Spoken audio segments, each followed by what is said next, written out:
She turned off the last light and listened to the hush after a long day. The fridge's small hum, the creak of the row house, the soft breath of children upstairs. On that quiet night in Philadelphia, Dorothy Forstein moved like any exhausted mother would, checking latches, tucking in blankets, smoothing the day's jagged edges into something that felt safe. Then a front lock clicked, wood scraped, and a shadow crossed the hall. Safety ended.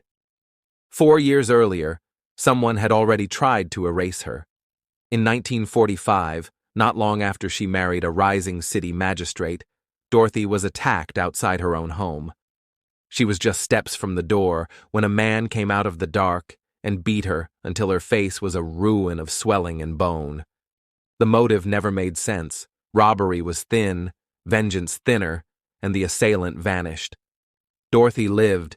She healed slowly, grew careful, and rebuilt the small routines that make a life.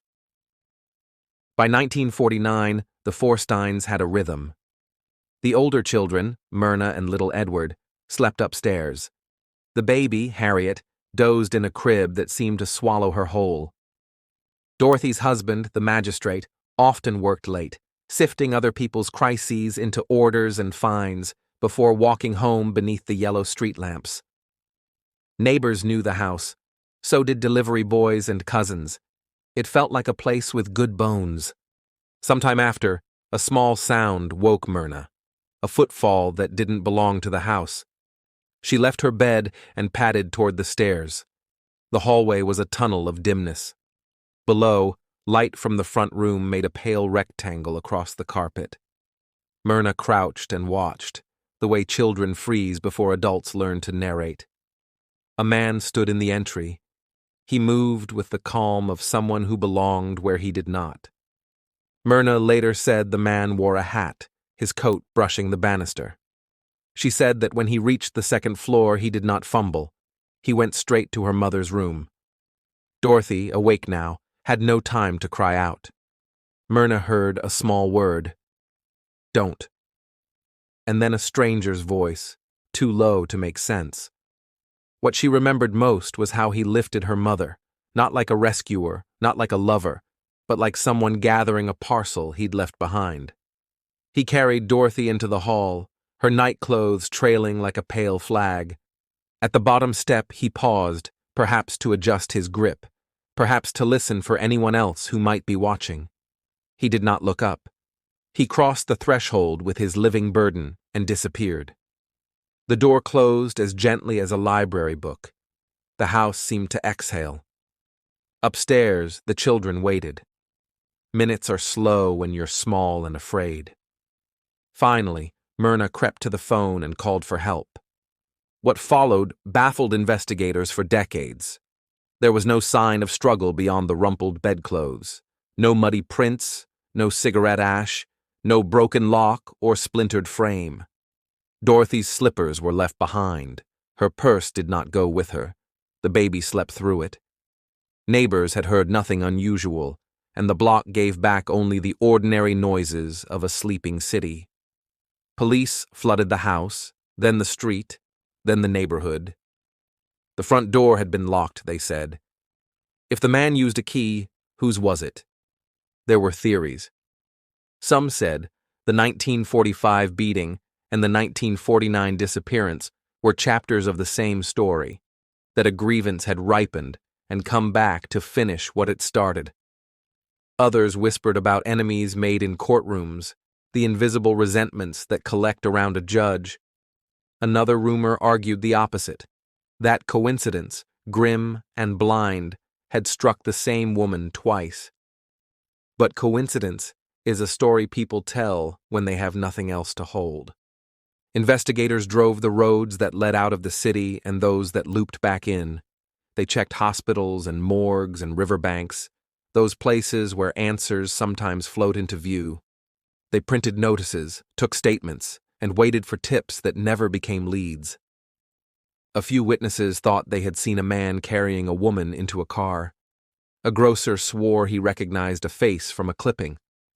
A night watchman said he heard a muffled cry near the corner. Each thread broke under the weight of scrutiny. Days turned to weeks, and fear hardened into routine.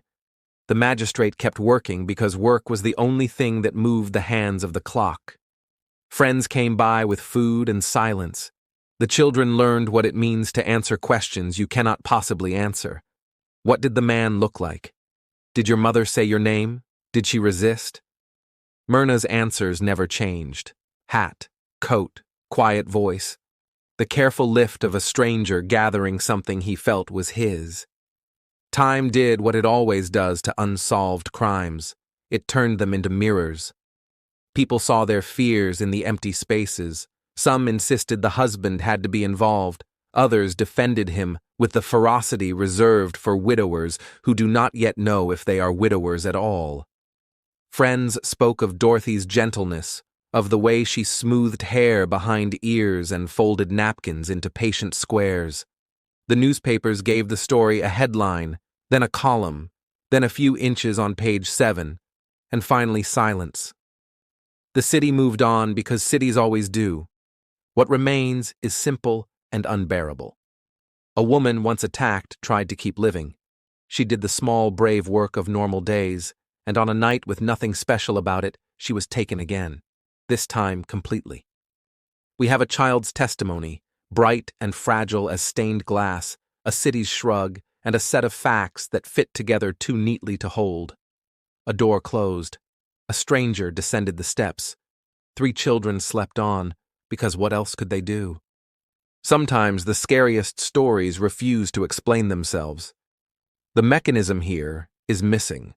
No ransom, no confession, no found remains to lift ambiguity into grief. If the man with the hat was real, he left no name. If he was someone the family knew, that trust was murdered first. If he was a specter called up by years of fear, the world is colder still for its ability to make nightmares walk on 2 legs. There is an outline of a figure, a mother's absence, and the space between them that no one can cross. Think of the house on that block tonight. Another family lives there. Different curtains breathe in the same window. Inside, another mother counts heads in beds and turns off lamps and glances at a lock that clicks like any other.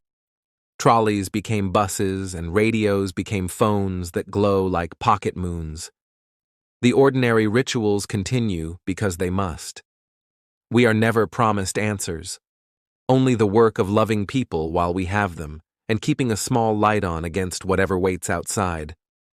Dorothy Forstein's name is an echo of that light. It reminds us that safety is often a story we tell ourselves, that courage can look like a woman healing from a beating and tucking in her children, and that evil can be as quiet as a man who does not hurry. If truth survives anywhere here, it survives in the fact that those children grew up with a mystery instead of a mother. The rest is speculation wrapped in night. Thank you for listening to The Lantern's Tale. Subscribe for more true stories, if you dare.